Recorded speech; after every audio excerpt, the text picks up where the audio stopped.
बाबा हमको वापस उठना सिखा रहे हैं कि मुझे मैं आत्मा हूँ, मैं आत्मा हूँ। ये घोटो घोटने का मतलब क्या होगा कि बोलना अंदर संकल्प से। दीदी आवाज इको कर रही है आपकी, इको हो रहा है साउंड।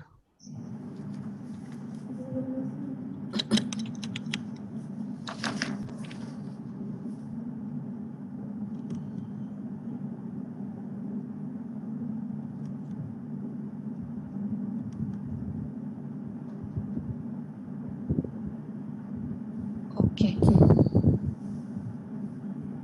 तो ठीक है, बाबा के शब्दों में सुनते हैं। आवाज नहीं है अभी तो। 7:10 के महावाक्य है। मीठे बच्चे, आत्म अभिमानी होकर बैठो, अंदर घोटते रहो मैं आत्मा हूँ। देही अभिमानी बनो, सच्चा चाट रखो तो समझदार बनते जाएंगे। सच्चा चाट रखो, बहुत फायदा होगा। 4 बातें बता दी सार में। घोटो, फिर देही अभिमानी तो है की बात है, सच्चा चाट रखो बाबा के साथ तो समझदार बनेंगे, बहुत फायदा होगा। प्रश्न है, बेहद के नाटक को समझने वाले बच्चे किस एक लॉ नियम को अच्छी तरह समझते हैं? बेहद के नाटक को समझने वाले बच्चे एक लॉ को बहुत अच्छे, नाटक के कनेक्टेड लॉ जो है उसको अच्छी तरह समझते हैं। Drama is accurate, nothing is new. Drama कल्याणकारी है। ड्रामा रिपीट होता है।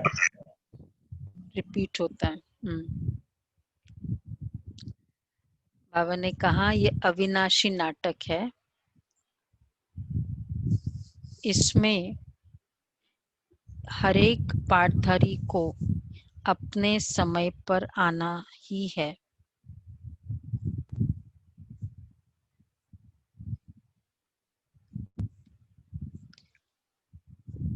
उसे तो पाठधारी ही नहीं कहेंगे, सॉरी, अपने समय पर आना ही है। कोई कहे हम सदा शांति धाम में ही बैठ जाए, ये लॉ नहीं है। उसे तो पाठधारी ही नहीं कहेंगे। ये बेहद की बातें बेहद का बाप ही तुम्हें सुनाते हैं। मतलब हर एक पाठधारी को अपने समय पर आना है। सबको साउंड इको हो रही है क्या? नहीं हो रही है ना? नहीं, अब तो ठीक है। अच्छा, तो बाबा कह रहे हैं ओम शांति। अपने को आत्मा समझकर बैठो, देह अभिमान छोड़कर बैठो। बेहद का बाप बच्चों को समझा रहे हैं। समझाया उनको जाता है, बाबा हमको समझा रहे हैं। समझाया उनको जाता है जो बेसमझ होते। आत्मा समझती है कि बाप सच कहते हैं। हम आत्मा बेसमझ बन गई है। मैं आत्मा अविनाशी हूँ, शरीर विनाशी है। मैं आत्म अभिमान छोड़ देह अभिमान में फंस पड़ा हूँ, तो बेसमझ ठहरे ना। बाप कहते सब बच्चे बेसमझ हो पड़े हैं देह अभिमान में आकर। फिर तुम बाप द्वारा देही अभिमानी बनते हो तो बिल्कुल समझदार बन जाते हो। देही अभिमानी बनना समझदार बनना है। कोई तो बन गए हैं, कोई पुरुषार्थ करते रहते हैं। आधा कल्प लगा है बेसमझ बनने में।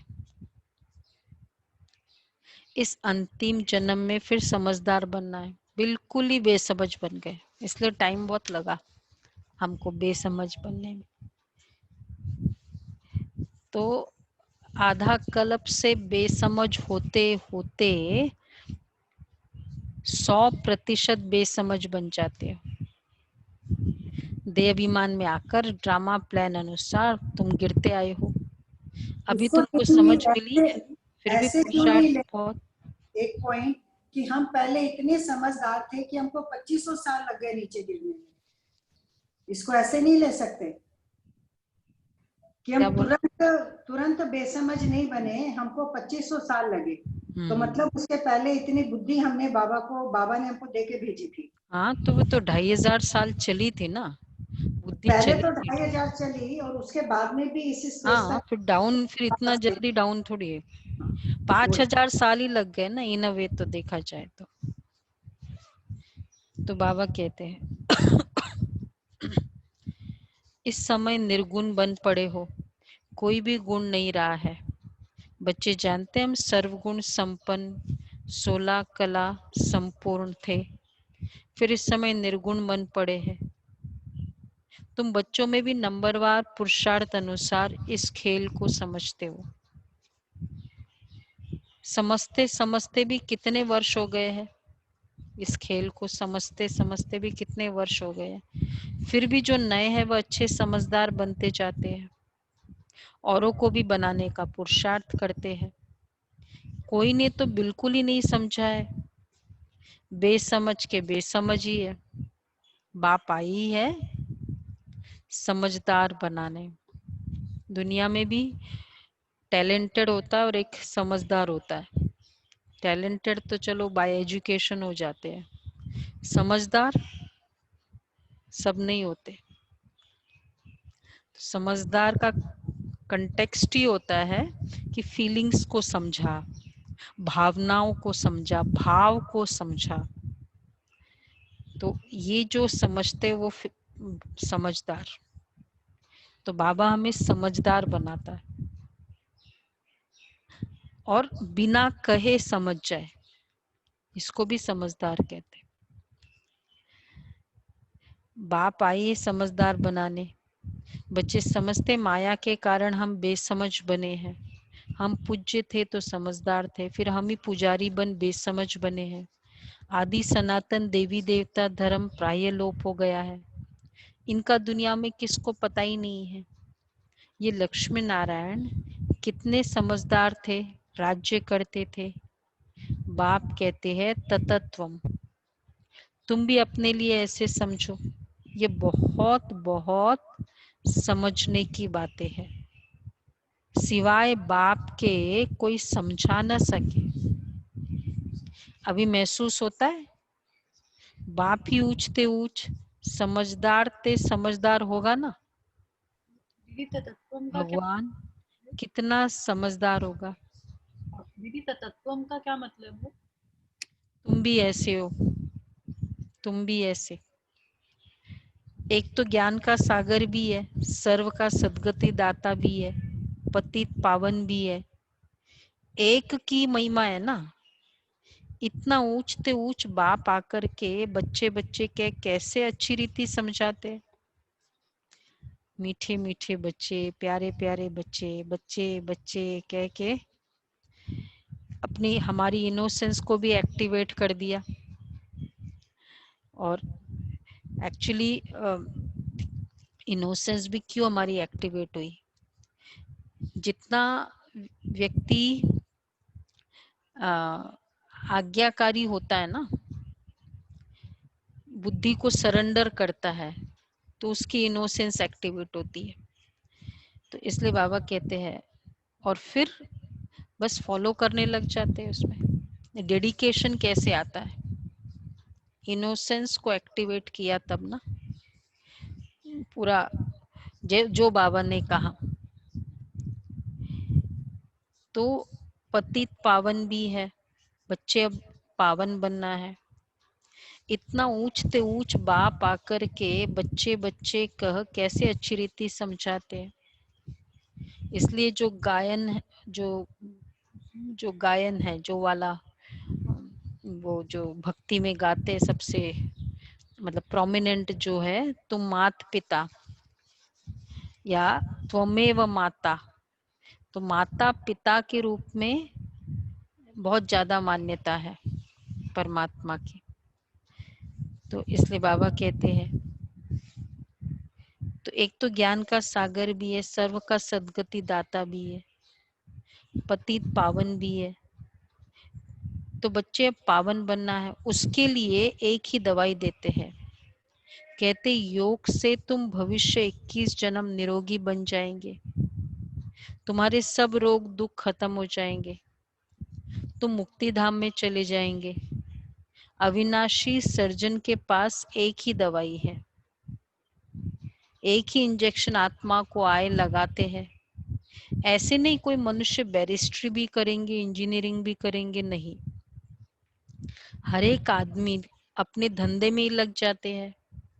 बाप को कहते हैं आकर पतित से पावन बनाओ, क्योंकि पतित पने में दुख है।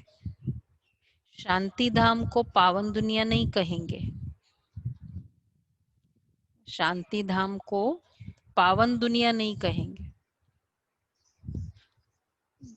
परम पवित्र स्थान नहीं है शांति धाम। बाबा कहते पावन दुनिया नहीं है। दुनिया जो शब्द आया मीन्स कि वहां कोई एक्टिविटी नहीं हो रही है, इसलिए बाबा कह रहे हैं। नहीं, पावन दुनिया नहीं है। हाँ, तो दुनिया तो बाबा कहते हैं ना कि जहाँ पर पतित है तब तो पावन बनेंगे ना, और वहां तो महात्माएं ही है, तो वो हमेशा ही पवित्र स्थान है। शांति धाम कभी पतित बनता नहीं है ना। स्वर्ग को ही पावन दुनिया कहेंगे। पावन दुनिया है ना, पूरी एक्टिविटीज होती है वहां, वो तो ब्रह्मांड है।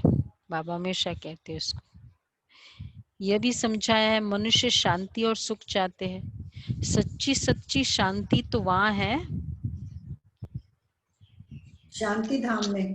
कैसे?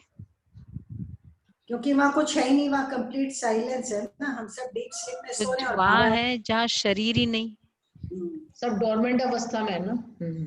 शांति। कहा ना कि शांति चाहिए, तो फिर वहां रखो जहां मतलब कोई एक्टिविटी नहीं है। अगर ऐसी शांति चाहिए तो बाबा कहते वहां शरीर ही नहीं, उसको कहा जाता है शांति धाम।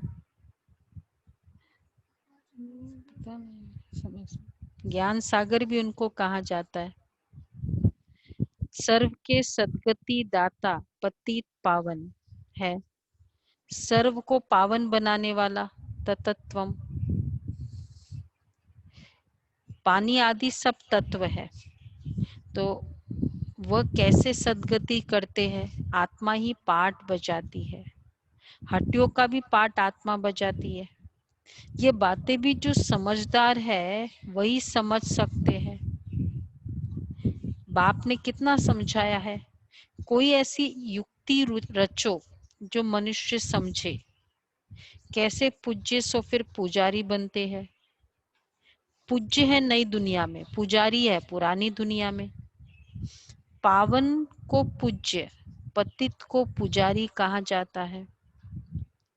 यहाँ तो सब पतित है क्योंकि विकार से पैदा होते हैं। वहाँ है श्रेष्ठ, गाते भी है संपूर्ण श्रेष्ठाचारी। अभी तुम बच्चों को ऐसा बनना है, मेहनत है ना। मुख्य बात है याद की, मेहनत है लेकिन याद बहुत करो, कोई मेहनत नहीं। कौन सा? संपूर्ण श्रेष्ठाचारी बनने में। सभी कहते हैं कि याद में रहना बड़ा मुश्किल है। हम जितना चाहते हैं याद में रह नहीं सकते। ऐसी तो कोई कंप्लेन नहीं है ना किसी की। यहाँ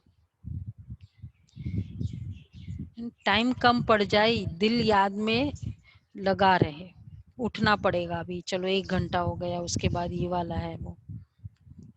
जैसे जैसे याद की टेस्ट हो जाती है।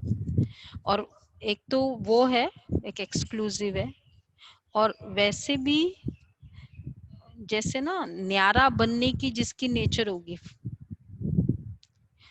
उसको याद में रहना बहुत इजी है। बहुत इन्वॉल्वमेंट वाली जो नेचर है वो बहुत बड़ा एक विघन है याद में रहने।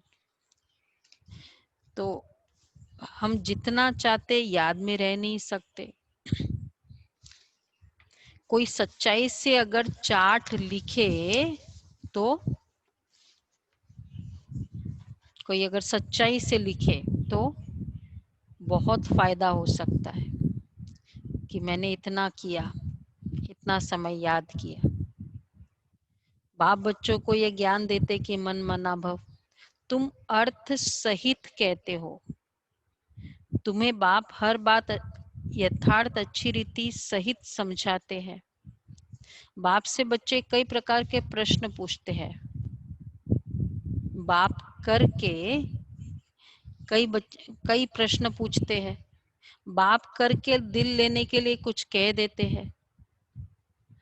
कुछ अलग अलग क्वेश्चन किया होगा, बाबा ने यहाँ स्पेसिफाई नहीं किया कौन से, मतलब कुछ कुछ कुछ क्वेश्चन आंसर बाबा दिल लेने के लिए कह देते हैं।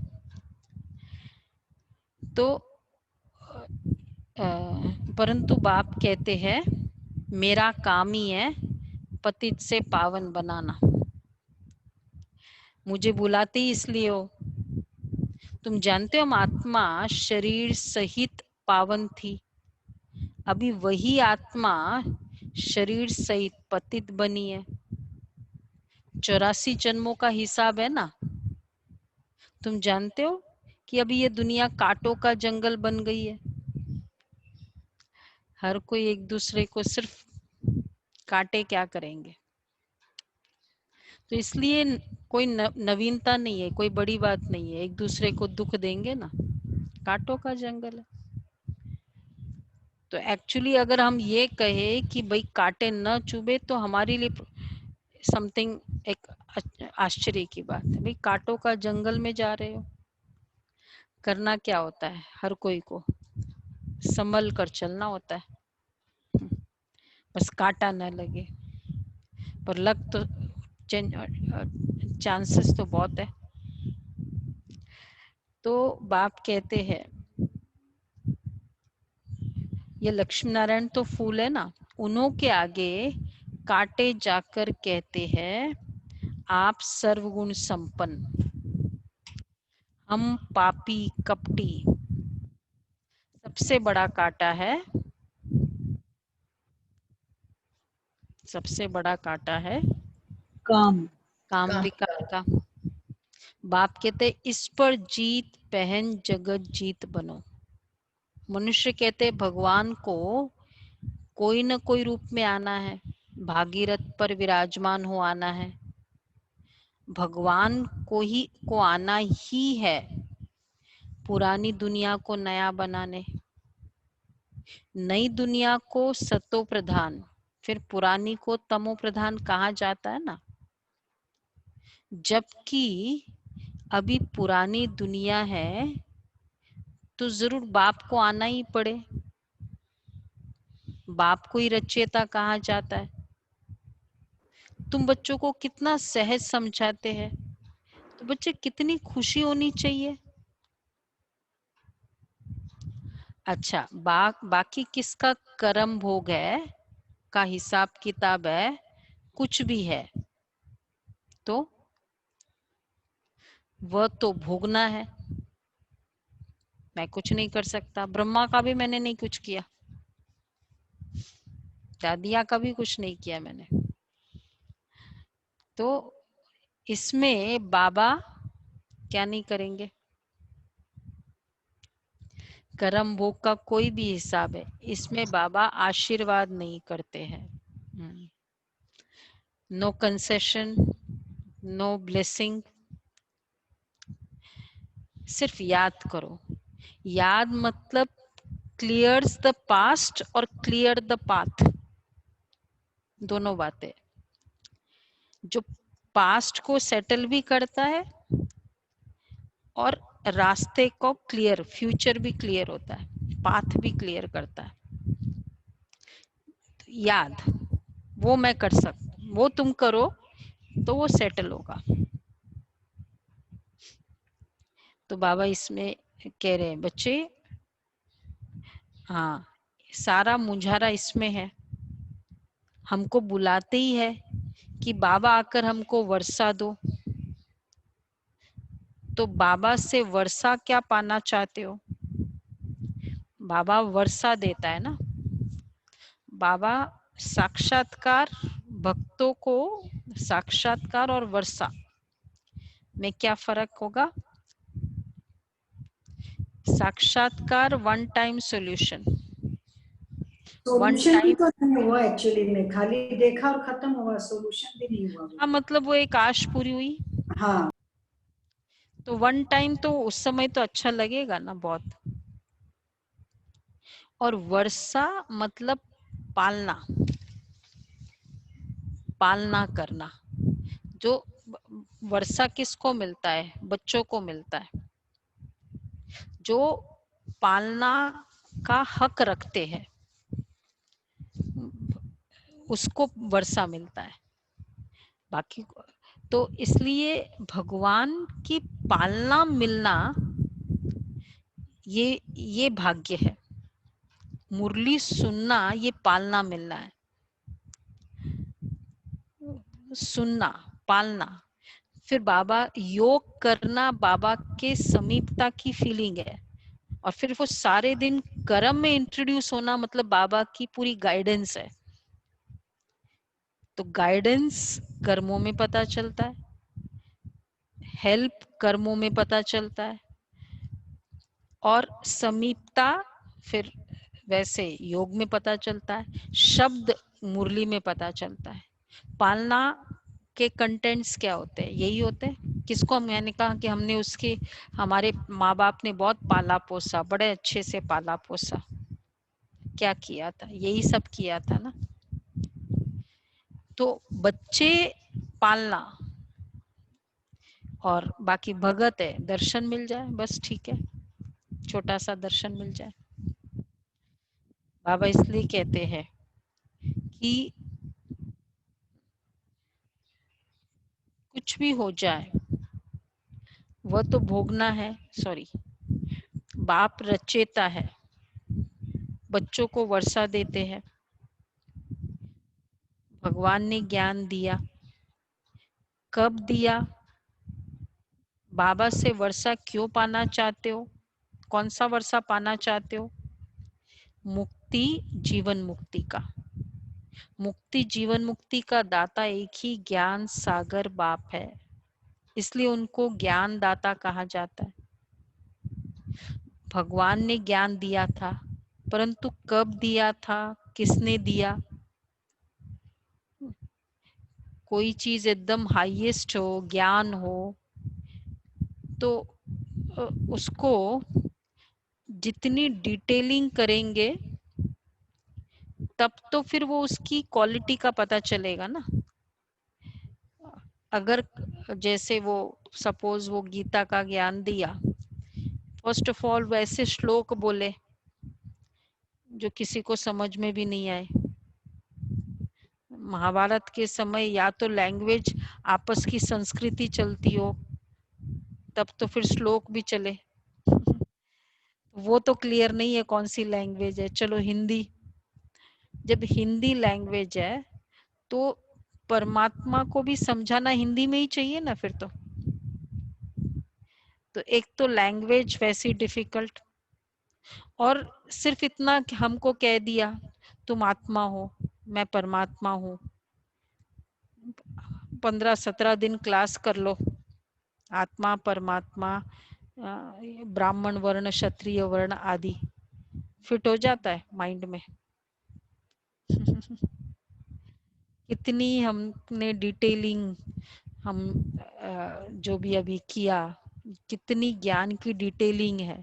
न्यारा प्यारा किसे कहते हैं, लौकिक अलौकिक किसे कहते हैं, निमित्त किसको कहते हैं, इतनी डिटेलिंग है, तब कहीं जाकर ड्रिल होता है वो माइंड में।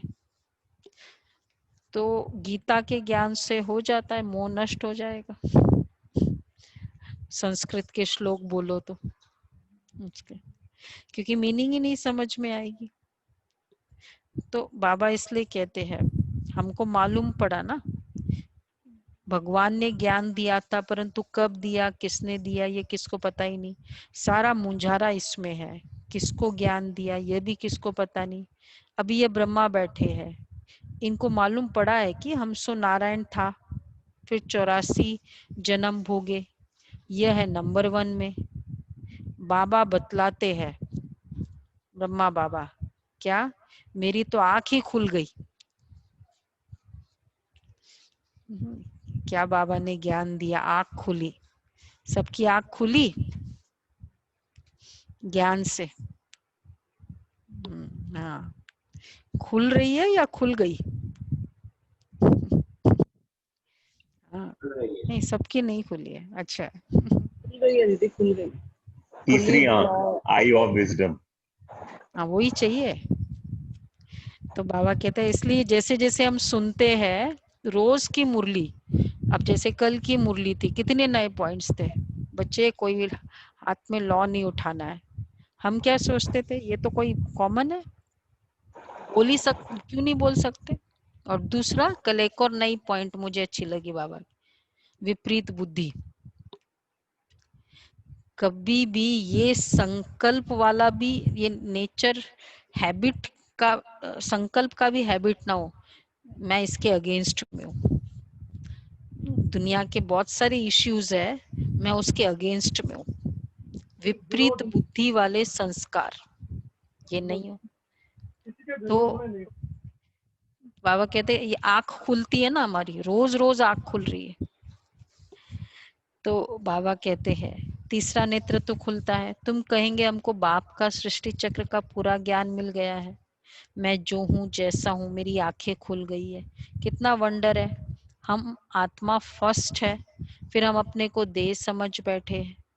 आत्मा कहती है हम एक शरीर छोड़ दूसरा लेता हूँ, फिर भी हम अपने को आत्मा भूल देह अभिमानी बन जाते हैं। इसलिए अब तुमको पहले पहले ये समझ देता हूँ कि अपने को आत्मा समझ बैठो। अंदर में यह घोटते रहो कि मैं आत्मा हूँ। आत्मा न समझने से बाप को भूल जाते हैं। फील करते हो बरोबर हम घड़ी घड़ी देहाभिमान में आ जाते हैं। मेहनत करनी है, यहाँ बैठो तो भी आत्म अभिमानी होकर बैठो। बाप कहते हम तुम बच्चों को राजा ही देने आए हैं। आधा कल्प तुमने हमको याद किया है ना। कोई भी बात सामने आती है तो कहते हाय राम, परंतु ईश्वर व राम कौन है ये किसको पता ही नहीं। हाय राम कह दिया, हे राम कहते हैं, अब वो क्यों, कौन राम है? क्यों राम ही वर्ड यूज करते, कृष्ण नहीं करते? या तो हाय भगवान या फिर हाय राम, हाय नारायण, हाय लक्ष्मी और कुछ नहीं, और के साथ हाई वर्ड नहीं है। अब ये क्या प्रूव करता है मनोज भाई? और के साथ क्यों नहीं है? उन्होंने क्या गुनाह किया?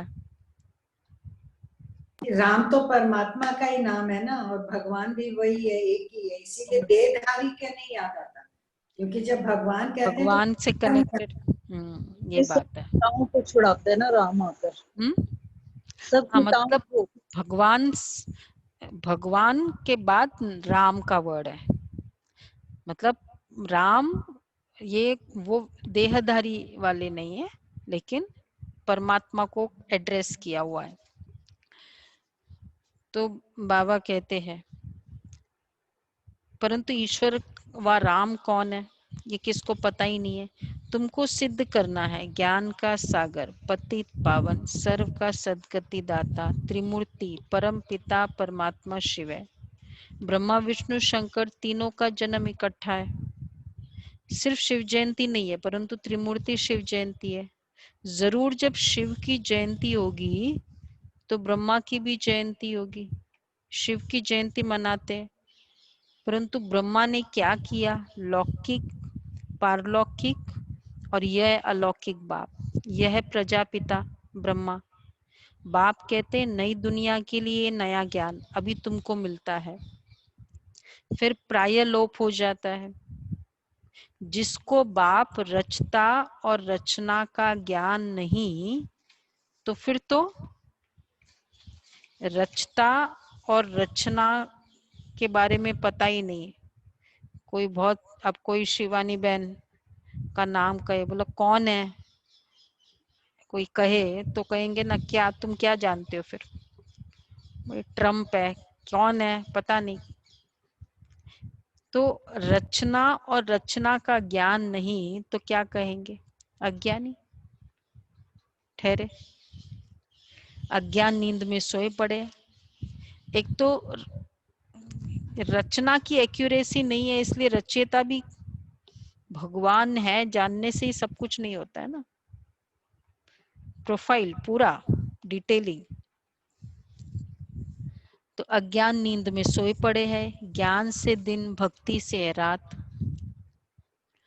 शिवरात्रि का अर्थ भी नहीं जानते, इसलिए उनको उनकी बाबा का एक बहुत बड़ा अफसोस है। हॉलीडे हॉलीडे नहीं मनाते, हॉलीडे। उनका हॉलीडे भी उड़ा दिए।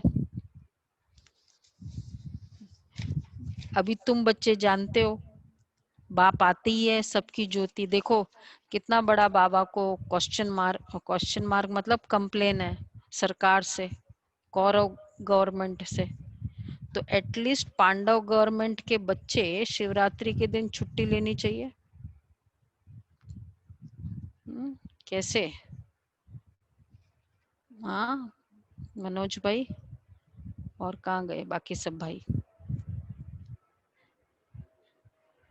शिवरात्रि के दिन छुट्टी नहीं लेनी चाहिए?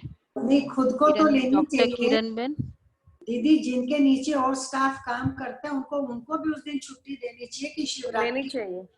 हाँ तो उनको खुद लेगा तो बाकियों को भी देगा ना भाई। ऑफिस ही बंद है, छुट्टी। मेरा डैडी का बर्थडे है। डंडक जी को बताइए।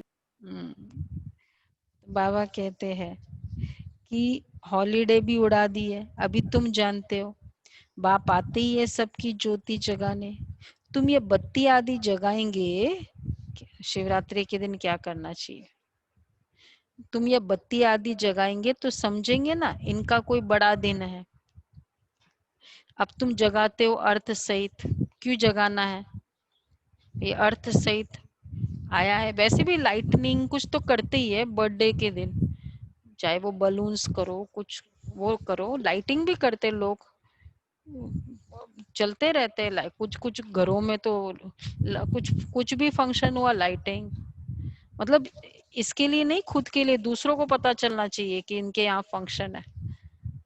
तो इसलिए तो शिवरात्रि, गुरु नानक बर्थडे पे बहुत लाइटनिंग की जाती है। हाँ करते हैं ना बर्थडे के दिन, गुरु पर्व में। तो बाबा कहते हैं अभी सारे विश्व पर रावण का राज्य है। अब तुम जगाते हो अर्थ सहित, वो लाइटिंग करते हो। वो लोग थोड़ी समझेंगे, तुम्हारे भाषण से पूरा समझ नहीं सकते। अभी सारे विश्व पर रावण का राज्य है। यहाँ तो मनुष्य कितने दुखी है, रिद्धि सिद्धि वाले भी बहुत तंग करते हैं।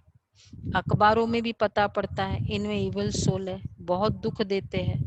बाबा कहते हैं इन बातों से तुम्हारा कोई कनेक्शन नहीं। बाप तो सीधी बात बताते हैं, रिद्धि सिद्धि वाले ये ऐसा करते वैसा करते, इसमें कोई कनेक्शन नहीं। बाबा ने सबका समझा दिया, क्या सार है निकला? रिद्धि सिद्धि कुछ भी कर भी दी तो क्या फायदा निकला, क्या फायदा हुआ? तो बच्चे तुम मुझे याद करो तो तुम पावन बन जाएंगे, तुम्हारे सब दुख दूर हो जाएंगे। अच्छा मीठे मीठे सिकिल दे बच्चों प्रति मात पिता बाप दादा का याद प्यार। Good morning. Good morning. रूहानी बाप रूहानी की बाप रूहानी की, बच्चों रूहानी को बच्चों नमस्ते। नमस्ते। हम रूहानी बच्चों की रूहानी बाप दादा को नमस्ते। Good morning. Thank you Baba, thank you. धारणा के लिए सार है, यथार्थ रीति बाप को याद करने, यथार्थ रीति बाप को याद करने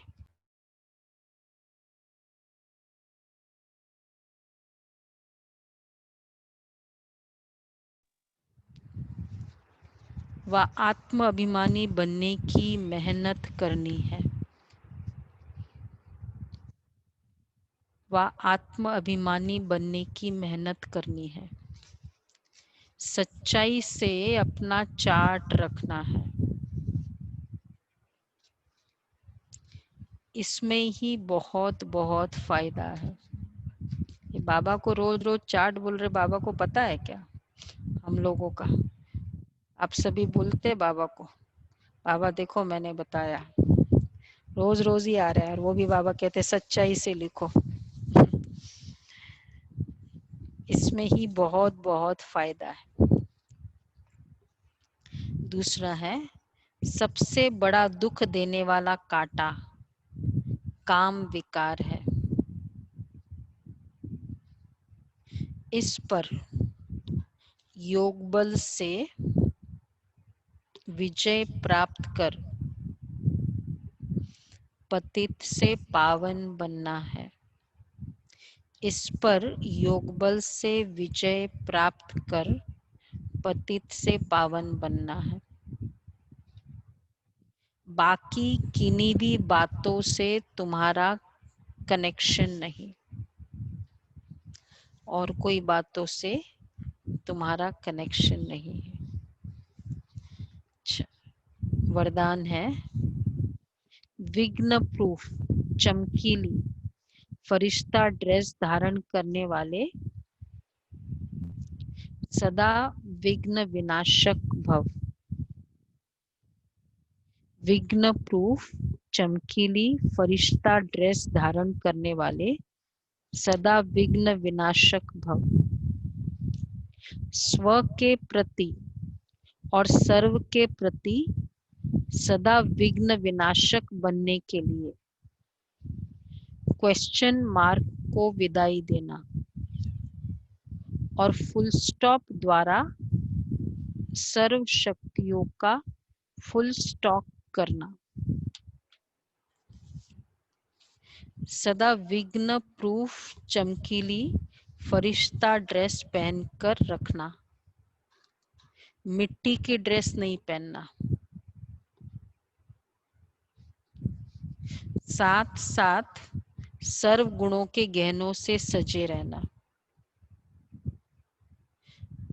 सदा अष्ट शक्ति शस्त्रधारी संपन्न मूर्ति बनकर रहना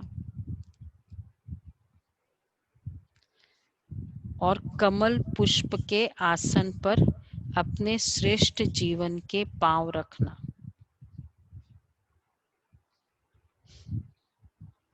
दो स्वरूप आज बाबा ने बता दिए इसमें।